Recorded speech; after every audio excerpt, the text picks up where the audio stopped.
Welcome class. तो हम लोग आगे बढ़ाएं अपना एप्लीकेशन का सेक्शन, है ना। कल हम लोगों ने कुछ एप्लीकेशन एक्सरसाइज जो रे ऑप्टिक्स एनसीईआरटी का है उसका देखा था। अब उससे आगे की कहानी बढ़ाई जाए, ज़रा कनेक्शन चेक कर लिया जाए। ज़रा कनेक्शन चेक कर लेना बेहद ज़रूरी है। कभी कभी ये बड़ा गड़बड़ करता है। चलिए ठीक, चलो। तो नेक्स्ट क्वेश्चन जो हम लोग लेने वाले हैं वो 9.20 एक्सरसाइज का 9.20, लेकिन उसमें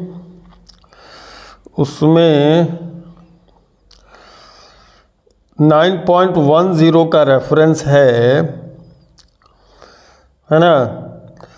9.10 का रेफरेंस है कि जो 9.10 में कन्वेक्स लेंस है, कन्वेक्स लेंस जिसका फोकल लेंथ प्लस में 30 सेंटीमीटर और एक कनकेव का कॉम्बिनेशन है जिसका -20 सेंटीमीटर है। इसके रेफरेंस में 9.20 है। Determine the effective focal length of the combination of the two lenses exercise 9.2। Effective focal length एक बार फिर से यहाँ निकाल दिया जाए, 1/f1 + 1/f2।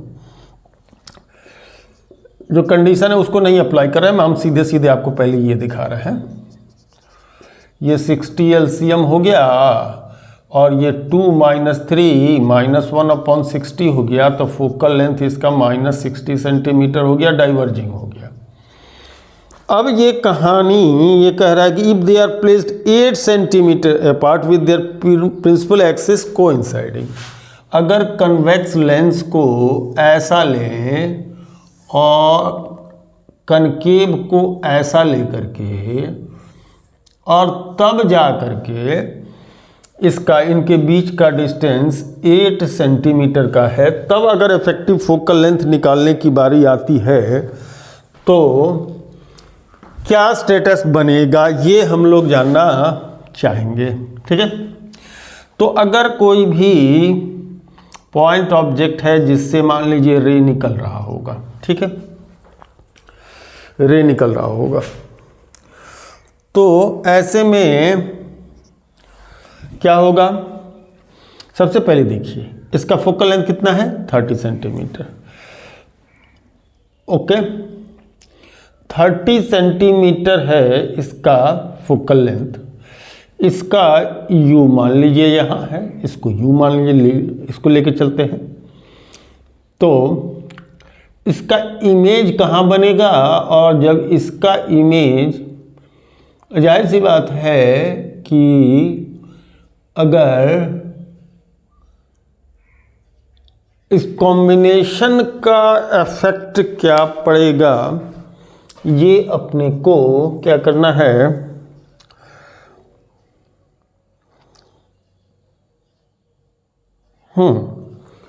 इसको क्या करना है, इसके फोकस के अंदर तो आ ही जा रहा है, चूंकि 30 सेंटीमीटर इसका फोकस है, 30 सेंटीमीटर इसका फोकस है, तो इसके फोकस के अंदर तो आ ही जा रहा है। जाहिर सी बात है यहाँ से रे ये क्या होगा, इमर्ज करेगा, तो ये इसको कहीं ना कहीं डिस्टर्ब कर सकता है ना। तो इस चीज़ को लेकर के हम लोग आगे बढ़ें, इस चीज़ को लेकर के हम लोग आगे बढ़ते हैं। तो इसमें एक करेक्शन करना पड़ेगा। करेक्शन क्या करना पड़ेगा वो देखिए। अगर हम लोग ऑब्जेक्ट को ऐसा लेंगे तो नहीं होगा, लेना होगा एक पैरेलल बीम को, जैसा कि ये क्वेश्चन में है। एक कन्वेक्स लेंस है और एक कनकेव है जिनका प्रिंसिपल एक्सिस एक ही है। इन पर पैरेलल बीम को इंसिडेंट कराइए, तब जा कर के गिवन इंफॉर्मेशन से हमारी बात निकल करके आ जाएगी। अगर पैरेलल बीम को हम इंसिडेंट कराते हैं तो डेफिनेटली ये in the absence of the concave ये जा कर के +30 पर कन्वर्ज करता। कहाँ करता? +30 पर। यहाँ पर आता और कन्वर्ज करता कहाँ पर जाकर के? ये +30 पर।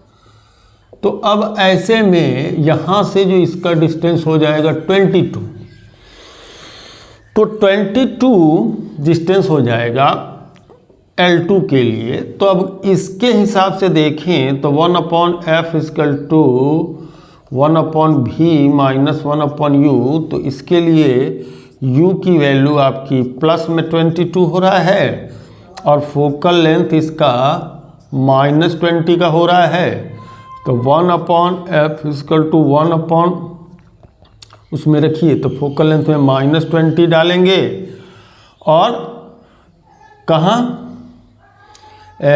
इसमें भी तो निकालना है और ये माइनस u के बदले ये प्लस हो जाएगा 1/20, चूँकि नहीं प्लस नहीं होगा, माइनस ही रहेगा, है ना। माइनस में 1/22 यही रह जाएगा। 1/22 को इधर लाया जाए, 1/22 को इधर लाया जाए तो 1/v = प्लस में 1/22 माइनस 1 में 1/20, 20 या 22 का एलसीएम बड़ा मुश्किल 220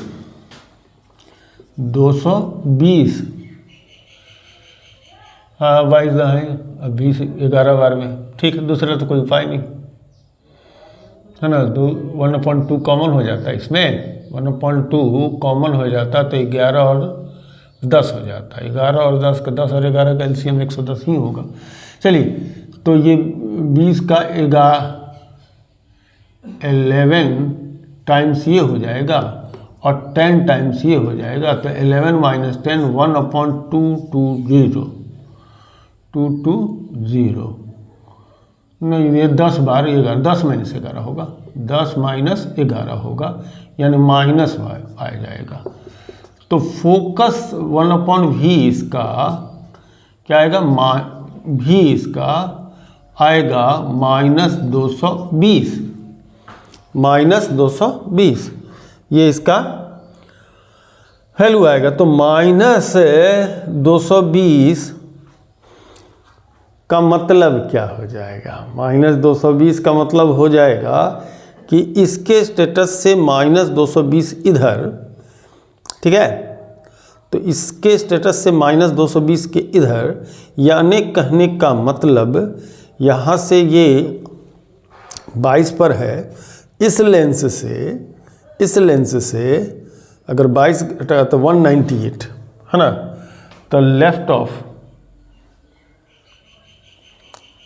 -220 इधर हो जाएगा। तो इसका मतलब ये कह लें कि अगर इसका मिड पॉइंट लेते हैं, मिड पॉइंट पर अगर किसी लेंस को प्लेस करते हैं, यहाँ नहीं, इसके एग्जैक्टली मिड में अगर हम प्लेस करते हैं, ऐसा हम मान के चलें कि एग्जैक्टली मिड में, तो एक्चुअल में क्या होगा? ये फोकस करेगा -220 पर। इंटरेस्टिंग है भैया, गजब डिस्टेंस पर ये फोकस करेगा, है ना, गजब डिस्टेंस पर ये फोकस करेगा।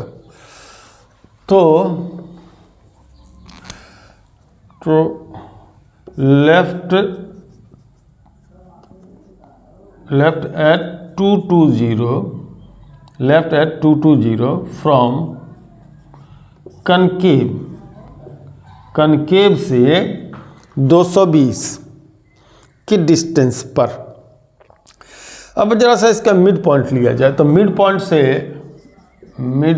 से कितना डिस्टेंस पर होगा? 4 सब्ट्रैक्ट कर दीजिए तो 216, यानी कि जो फोकल लेंथ होना चाहिए पैरेलल रेज को कन्वर्ज कराने के लिए, मिड पॉइंट पर ऐसा मान करके चले। हाँ, अगर एक कन्वेक्स लेंस ऐसा लें जिसका फोकल लेंथ कितना हो -216, तो एग्जैक्टली क्या कर देगा कि पैरेलल रेज को 216 पर क्या होगा? वो उसको वर्चुअल कन्वर्जेंस इसका हो जाएगा पैरेलल रेज का। तो if A concave concave lens of minus 216 is placed at the midpoint of 2, it will converge to minus 216. So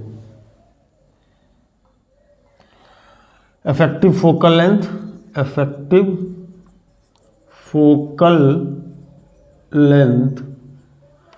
f equal to minus 216, एक डाइवर्जिंग लेंस जिसका फोकल लेंथ माइनस 216 हो जाए।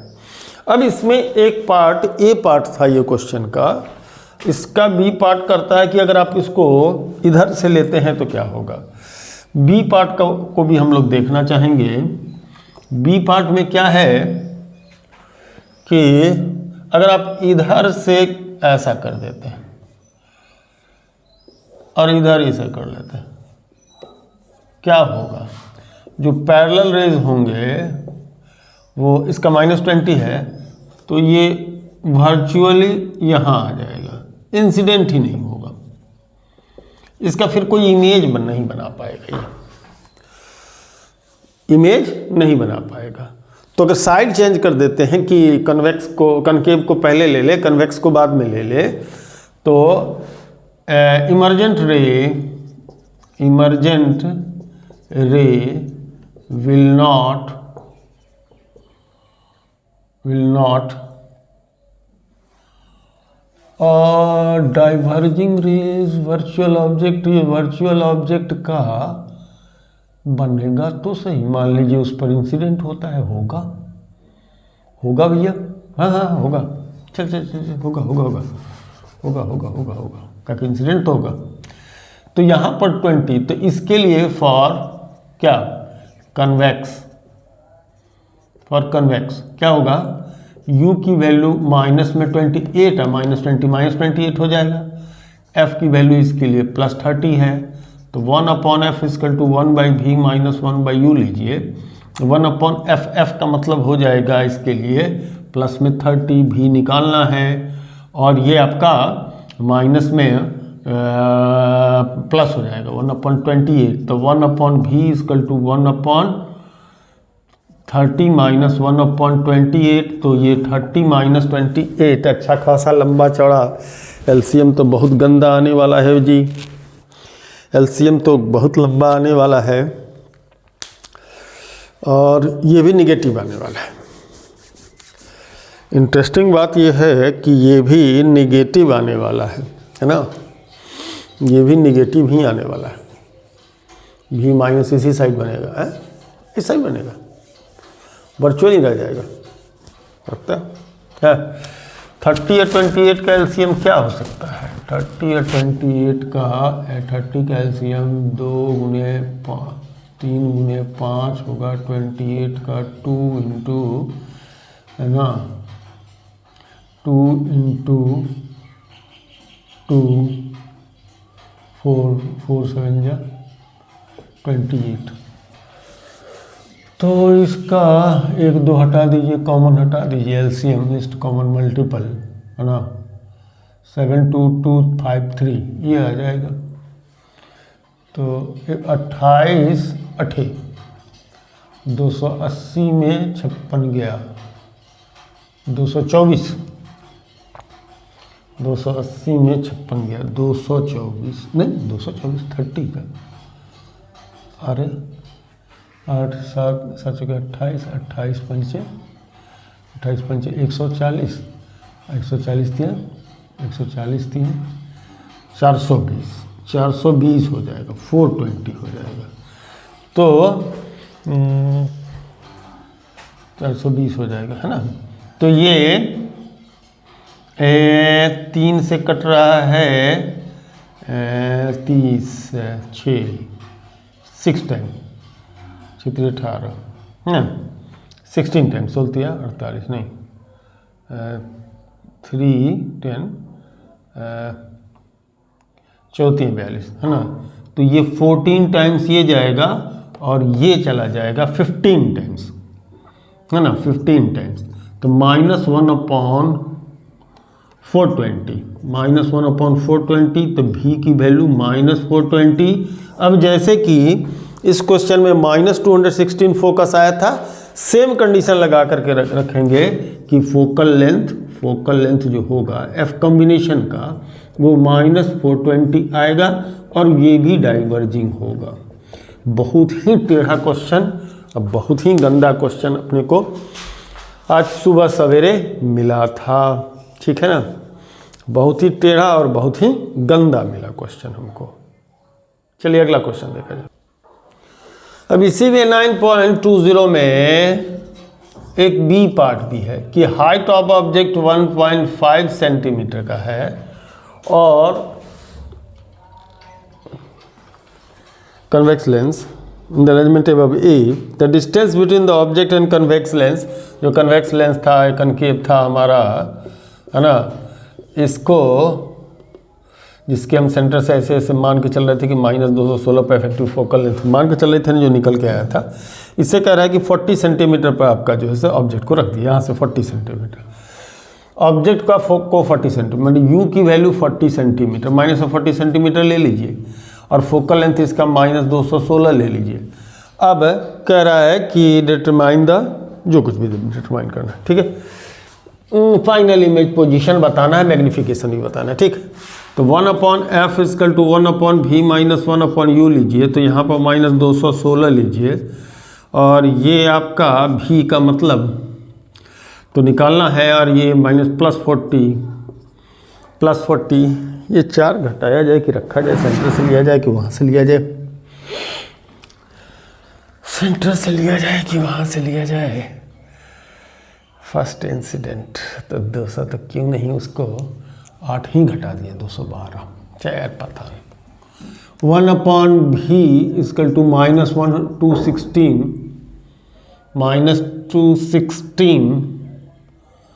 -1/40, तो ये कॉम्बिनेशन है ना, ये कॉम्बिनेशन आपका 216 और 40 कैल्शियम लीजिए, 1/v लीजिए, इसे निकालिए, चलिए बल्कि लंबा जाएगा। अब इस कैल्शियम वगैरह निकाल करके आप आगे बढ़ाएं, जो भी v की वैल्यू होगी मैग्निफिकेशन m = h/h' से आप क्या कर दें, उसको निकाल दें, यही कहानी बनेगी। ये क्वेश्चन कम है और परेशानी ज़्यादा है, तो मैं आगे बढ़ जाता हूँ, क्योंकि बहुत पक गया मैं इस क्वेश्चन से। निकलने के लिए तो निकला, लेकिन इस तरह का कोई भी प्रश्न शायद ही किसी में है। चलिए 9.21 देखिए। At what angle should a ray of light be incident on the face of a prism of refracting angle 60 degree. Prism है, प्रिज्म का ये रिफ्रैक्टिंग एंगल कितना है, 60 डिग्री का है, और face of prism so it just suffers total internal reflection at the outer surface. The refractive index of the material of prism is 1.5. इसके अंदर जो भी क्वेश्चन, भाई मैं NCERT की एक्सरसाइज से तो पक गया हूँ, है ना। ये 60 डिग्री हो गया। अब टोटल इंटरनल रिफ्लेक्शन के लिए पहले इसको निकालिए, μ = 1/sin IC, है ना, एंगल ऑफ इंसिडेंस, है ना, एंगल ऑफ इंसिडेंस। तो एंगल ऑफ इंसिडेंस कितना लेंगे, है तो ये 1.524 हो जाएगा। मैं समझा दूं कि इसमें कहानी क्या है, साइन IC हो जाएगा, इसको कॉसेक IC कह लीजिए। हम बिल्कुल इसको नहीं लगाने जा रहे हैं, मैं दिखाने जा रहा हूं कि होगा कैसे। ये कॉस इन्वर्स, कॉसेक इन्वर्स में 1.524 की वैल्यू फाइंड आउट करनी पड़ेगी, तो क्रिटिकल एंगल निकल के आ जाएगा। इधर eight what angle incident on the face of the prism, तो ये आपका सेकंड सरफेस, ये IC ऐसे निकला, लेकिन ये हो जाएगा R2, ये हो जाएगा R2, मतलब जो सेकंड सरफेस पे जाएगा। आप समझिए बात को कि मन यहाँ से इंसिडेंट कर रहे हैं और यहाँ से निकल के यहाँ जाता है, तो ये क्रिटिकल एंगल को अटेंड कर ले, फिर ऐसे टोटल इंटरनल रिफ्लेक्शन कर जाए।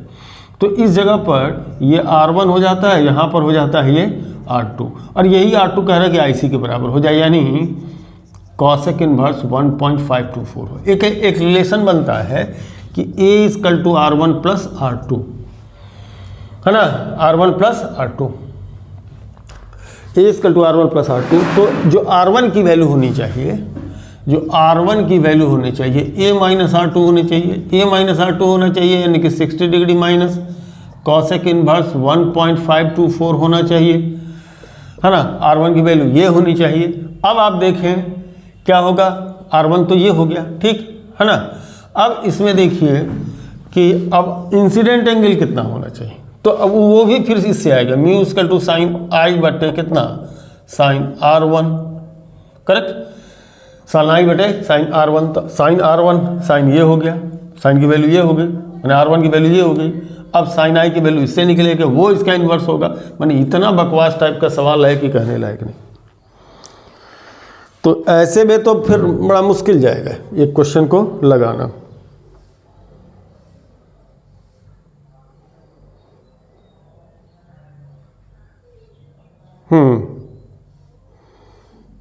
कुछ क्वेश्चन तो ऐसे ऐसे हैं कि कहने लायक नहीं। एप्लीकेशन इसके ऐसे ऐसे हैं कि कहने लायक नहीं। तो चलिए, हमको लग रहा है कुछ क्वेश्चन अब इधर के है इसी तरह के मेरे को दिख रहे हैं। अगला क्वेश्चन मैं देख लेता हूँ। A card sheet divided into square size of 1 millimetre square is being viewed at a distance of 9 centimetre through a magnifying glass of converging lens of focal length and close to the eye. तो ये सारे प्रश्न मेरे को select करना पड़ेगा। ठीक है, देखिए कितना लंबा वीडियो हो चुका है ये 20-21 मिनट का वीडियो हो गया है। इसको मैं रॉ स्टेज में ऐसे ही अपलोड कर देता हूँ। मैं एक बार पूरा से देख लेता हूँ कौन कौन से क्वेश्चन है, कैसे क्वेश्चन है और किस तरह के क्वेश्चन है, उसके बाद हम इस पर आगे बढ़ते हैं। ठीक है जी, चलिए।